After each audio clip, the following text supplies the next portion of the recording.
அமைச்சர் பெருமக்கள் எனக்கு பதில் சொல்லும்போது ஆதாரம் இல்லாமல் பல குற்றச்சாட்டுகளை வைக்கிறாங்க. ஆனால் நீங்கள் அதையெல்லாம் அவை குறிப்பிலிருந்து சரியாக நீக்கிறீங்க. இன்னும் சொல்லப்போனால் சட்டமன்ற வரலாற்றிலே இதுதான் முதல் முறையாக எதிர்க்கட்சி உறுப்பினர்கள் பேசுவதை விட ஆளுங்கட்சி உறுப்பினர்கள் அமைச்சர் பெருமக்கள் பேசுவதையெல்லாம் நீங்கள் தான் முதலாக அவை குறிப்பிலிருந்து நிறைய எடுத்திருக்கிறீங்க. அந்த வரலாறை நீங்கள் படிச்சிருக்கிறீங்க. அதற்கு என்னுடைய வாழ்த்துக்களை தெரிவிச்சுக்கிறோம். இப்போ இந்த அவை நிகழ்ச்சியெல்லாம் நீங்கள் லைவ்ல எல்லாமே போயிட்டு இருக்கு. கேள்விகள் நாங்கள் கேட்டால் நாங்களே ஆச்சரியப்படுற அளவுக்கு அதிசயப்படுற அளவுக்கு பதில்களையும் கொடுக்குறாங்க. கேள்வி கேட்டால் பதில் சொல்லலாம். இப்போ பாட்டெல்லாம் வேற பாட ஆரம்பிச்சிட்டீங்க. எங்களுக்கே சில நேரம் சட்டமன்றத்துக்கு வந்திருக்குமா அப்படின்னு சந்தேகப்படுற அளவுக்கு இங்கே பாட்டு நிகழ்ச்சியெல்லாம் நடந்து கொண்டிருக்கிறது. நீங்கள் அவை குறிப்பிலிருந்து நீக்கிறீங்க. ஆனால் நேரடி தொலைக்காட்சியில் போகும்போது இதெல்லாம் யூடியூப் சேனல்லையும் சோஷியல் மீடியாலையும் ரீல்ஸாக கட் செய்யப்பட்டு அதிகமாக ஷேர் செய்யப்படுகிறது.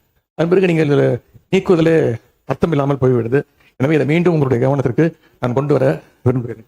அது மாதிரி இன்னொரு விஷயம், நேற்று முன்தினம் இந்த பேரவையில் பேசின நம்முடைய முதலமைச்சர் அவர்கள் தன்னுடைய டேபிளில் 3 ஃபைல்ஸ் இருப்பதாகவும் அந்த ஃபைல்ஸை அவர் திறந்து பார்க்க வச்சிடாதீங்க அப்படிங்கிற தோணியில் எங்களுடைய அரசை குற்றம் சாட்டுகின்ற வகையில் குறிப்பிட்டு பேசியிருக்கிறாரு. அந்த ஃபைல்ஸை நாங்கள் கேட்டுக்கொள்வது தயவு செய்து அவர் திறந்து பார்க்க வேண்டும். அதன் மீது அவர் ஆக்ஷன் எடுக்க வேண்டும். எதற்காக பயப்படுறீங்க? எதற்காக காலம் தாழ்த்துறீங்க? இதையே 3 மாசமா சொல்லிட்டு இருக்கிறீங்க. ஜோசிகாரா சொன்னாதான் அந்த ஃபைல் திறந்து பார்ப்பீங்களா? நல்ல நேரம் பார்த்துட்டு இருக்கீங்களா? மாண்புமிகு எதிர்க்கட்சி தலைவர்களுக்கு முதலமைச்சர் அன்றைக்கு பேசுகிற போது மாண்புமிகு பொதுப்பணித்துறை அமைச்சர் சொல்லுங்க. மாண்புமிகு பேரவைத் தலைவர்களே சொன்னாரு, முதலமைச்சர் சொல்லும் போது நாங்க மிசாவையே பார்த்த இயக்கம்னு. மிசாவையே பார்த்த இயக்கம் தான். ஆனால் மிசாவையே பார்த்த திமுக இயக்கத்தை தனி பெரும் கட்சியாக எங்களோட தலைவர் வெற்றி பெற்று இந்த தேர்தலில் தாவேக்கான என்னன்னு காமிச்சிருக்கோம். அதனால எங்களுக்கு எந்த பயமும் கிடையாது. எங்களுக்கு எந்த பயம் கிடையாது. ஒவ்வொரு தலையிலும், முக்கியமாக நெடுஞ்சாலை துறையிலும் சரி, முக்கியமாக பொதுப்பணித்துறை வெள்ளை அறிக்கை வெளியிட்டு முதலமைச்சருடைய அலுவலகத்துல அந்த ஃபைல் இருக்கு. கண்டிப்பாக ஆதாரத்துடன் சட்டப்படியான நடவடிக்கை எடுக்கப்படுங்கிறத முதலமைச்சர் சொல்ல வந்தது. இதை யாரும் அவர் சொன்ன அர்த்தம் அன்னைக்கு அவைக்கு அவர் வரல. அது அவருடைய ப்ராப்ளம். அது அவைக்கு வராத போது அவர் சொன்னார், மாண்புமிகு கொறடா சொன்னாரு, ஆதாரம் இருக்கா. நிதித்துறை அமைச்சர் பார்க்கும் பொழுது அவர் கேட்கும் பொழுது எங்க கிட்ட ஆதாரம் இருக்கு, அதை தகுந்த நேரத்தில் சட்டப்படியான நடவடிக்கை எடுக்கப்படும் சொன்னாருங்கிறத பதிவு பண்றேன். ஏன்னா அவர் எதிர்க்கட்சி தலைவர் எனக்கு வரல, அவர் அதனாலதான் பதிவு பண்ண. அதுக்கப்புறம் அவர் சொல்றாரு, போன 5 வருஷம் இவங்க என்ன ரீல்ஸ் விட்டாங்க, என்ன பாட்டு பாடினாங்க, பாராளுமன்றத்திலே பதவி இருக்கும் பொழுது எங்களுடைய எந்த கட்சி தலைவரையும் பத்தி உறுதிமொழி எடுக்கல. அவரை பத்தி பேசிதான் உறுதிமொழி எடுத்தாங்க. பாராளுமன்றத்திலேயே தமிழ்நாட்டுடைய புகழ் பெரியாரை பத்தியோ அண்ணா பத்தியோ பேசல. ஒவ்வொரு எம்பியும் யாரை பத்தி பதவி பிரமாணம் பண்ணாங்கிறது மக்களுக்கு தெரியும். இந்த அவை உறுதியாக சொல்றோம், நீங்க 25 வருஷத்துக்கு மேல ஆட்சியில் இருக்கீங்க, ஏன் தைரியம் இருந்தா லைவ் போடல? நீங்க இது வரைக்கும் உங்ககிட்ட நேர்மையான வெளிப்படை தன்மையான சட்டமன்றத்தை நடத்தக்கூடிய தைரியம் திமுக இது வரைக்கும் இருந்தது இல்லை. முதல் முறையாக தமிழ்நாட்டு வரலாற்றிலேயே தமிழ்நாட்டுடைய மக்கள் ஆட்சியை நிலைநாட்டி ஜனநாயகத்தை நிலைநாட்டி நாங்கள் தவறு செய்தால் நீங்கள் சொல்லுங்கள் சொல்லக்கூடிய சபாநாயகையும் ஒரு ஆட்சியும் எங்களுடைய முதலமைச்சர் மக்களுடைய ஜனநாயகத்தை காப்பாற்றுவதற்காக லைவ் மக்கள் முன் தெரியாம விட்டுருக்கார். அதை நாங்கள் பதிவு பண்றோம். ஏன் நீங்க ஏன் லைவ் இல்ல? 2021 உங்களுடைய தேர்தல் அறிக்கை என்ன இருந்துச்சு? 2021 திமுக தேர்தல் அறிக்கையில் சட்டமன்றத்தை லைவ்ல கொண்டு வரணும் சொன்னீங்களே, ஏன் செய்யல? நீர்வளத்துறை அமைச்சர்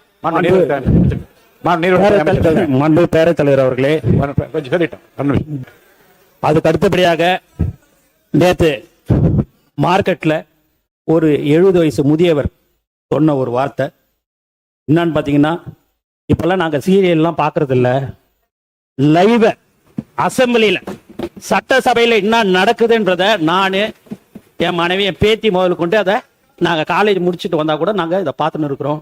உண்மையாகவே ரொம்ப சந்தோஷமா இருக்குது, நிம்மதியா இருக்கிறோம்.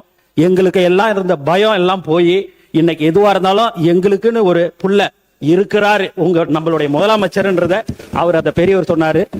இது உண்மை சம்பவம். இதை நான் மாண்பு பேரவைத் தலைவர்களே, இவர்கிட்ட நான் அமைச்சர்கிட்ட காலையில வந்த உடனே நான் இதை சொன்னேன். ஆனா திடீர் என்று எதிர்கட்சி தலைவர் இப்படி பேசினாரு.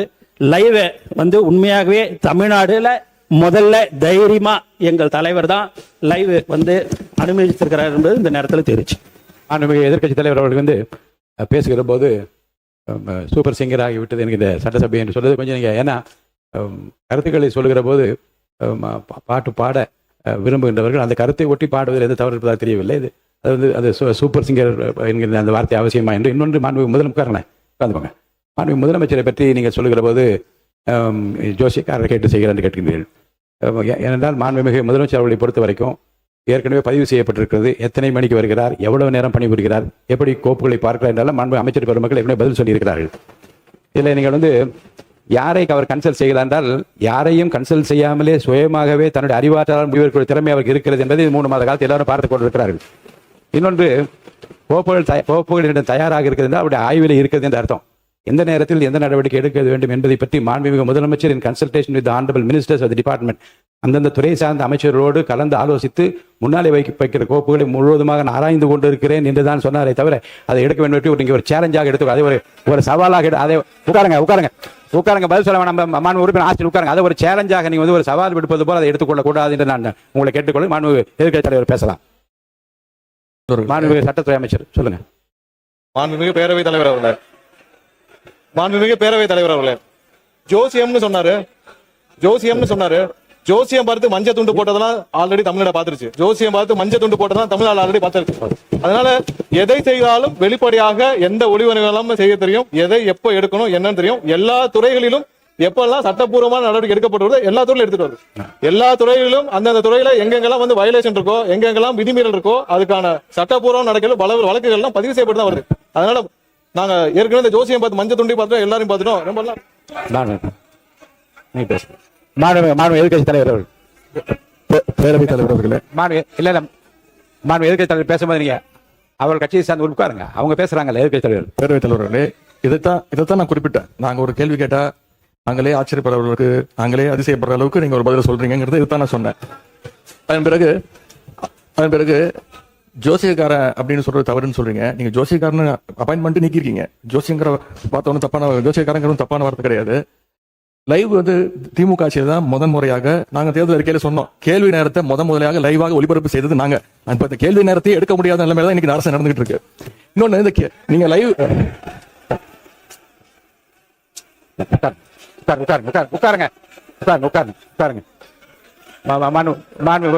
நீங்க எதிர்க்கட்சி தலைவர் வந்து கேள்வி நேரத்தை எடுக்க முடியாத நிலைமை அரசு இருக்கின்றதை நான் வந்து அதை ஏற்றுக்கொள்ள முடியாது என்றால், ஏற்கனவே வந்து நடக்கின்ற எல்லாவற்றையும் வெளியரங்கமா உங்களுக்கு தெரியும். எத்தனை கேள்வி அனுப்பி இருக்கிறோம், எத்தனை பதில் வந்திருக்கிறது.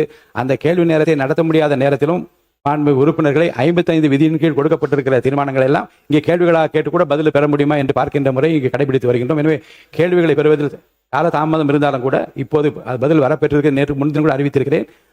10 கேள்விகளுக்கு பதிலாக 5 கேள்விகளாக எடுத்துக் கொள்கிறோம் என்று நான் அறிவித்திருக்கிறேன். எனவே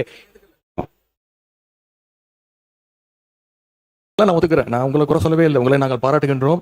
உங்களுக்கு ரொம்ப பொறுமையாக எல்லாரையும் ஹேண்டில் பண்றீங்க. அதை பத்தி நாங்கள் கவலைப்படல. நேரலை நாங்க செய்யவில்லை அப்படின்னு சொன்னாங்க. சட்டமன்ற வரலாற்றிலே முதன்முறையாக நேரலை செஞ்சது திராவிட மாடல் அரசு, எங்களுடைய தலைவர் அவர்கள் தான். கேள்வி நேரம் ஒவ்வொரு நாளும் 1.5 மணி நேரம் 10 கேள்விகள் எடுக்கப்பட்டு அனைத்து எதிர்க்கட்சி தலைவர் அப்ப இருந்த அண்ணா திராவிட முன்னேற்ற கழக உறுப்பினர் அத்தனை பேருக்கும் வாய்ப்பு கொடுத்தது எங்களுடைய தலைவர். அது லைவ் செய்யப்பட்டது. இப்போ நீங்க எல்லா நிகழ்ச்சியும் லைவ் பண்றீங்க. இந்த பிரச்சனை தான் உங்ககிட்ட சொல்றேன். லைவ் பண்றதுனால என்னென்ன பிரச்சனைகள் வருது என்பதை உங்களுக்கு கவனத்துக்கு கொண்டு வரேன். நீங்க அவை குறிப்பில் நீக்கிறேன் நீங்க நீக்கிட்டே இருக்கீங்க. ஆனா எல்லாமே அங்க வந்து ரீல்ஸாக மாற்றப்பட்டு அங்க போய் கொண்டிருக்கிறது. இது குறித்து வெளியில இருக்கக்கூடிய நீங்க என்ன உங்க தலைவை கட்டுப்படுறீங்களா? நீங்க பிடிக்கிறீங்க? நீங்க எதுக்கு பேசுறீங்க? நீங்க ஏன் பேசுறீங்க? நீங்க மாண்புமிகு எதிர்க்கட்சி தலைவர் சொன்ன கருத்துக்கு ஏற்கனவே திராவிட முன்னேற்ற கழகத்தின் சார்பில் ஒரு மீடியா வந்து இங்கே நீக்கப்பட்டதை வைத்து அவர்கள் வந்து சித்திரம் வெளியிட்டுக் கொண்டிருக்கின்றார்கள். அதை பற்றி உரிமை குழுக்கு அனுப்ப வேண்டும் என்று ஒரு கடிதம் கூட நீங்கள் கொடுத்திருக்கின்றீர்கள். அப்படி நீக்கப்பட்ட பிரச்சனை குறித்து எந்தெந்த மீடியாவில் வந்திருக்கிறதோ நீங்கள் கவனத்துக்கு கொண்டு வாருங்கள். அவர் மீது உரிமை குழு நிச்சயமாக அனுப்பி நடக்க வேண்டும். இந்த அவையின் சார்பாக நான் தெரிவித்துக் கொள்கிறேன்.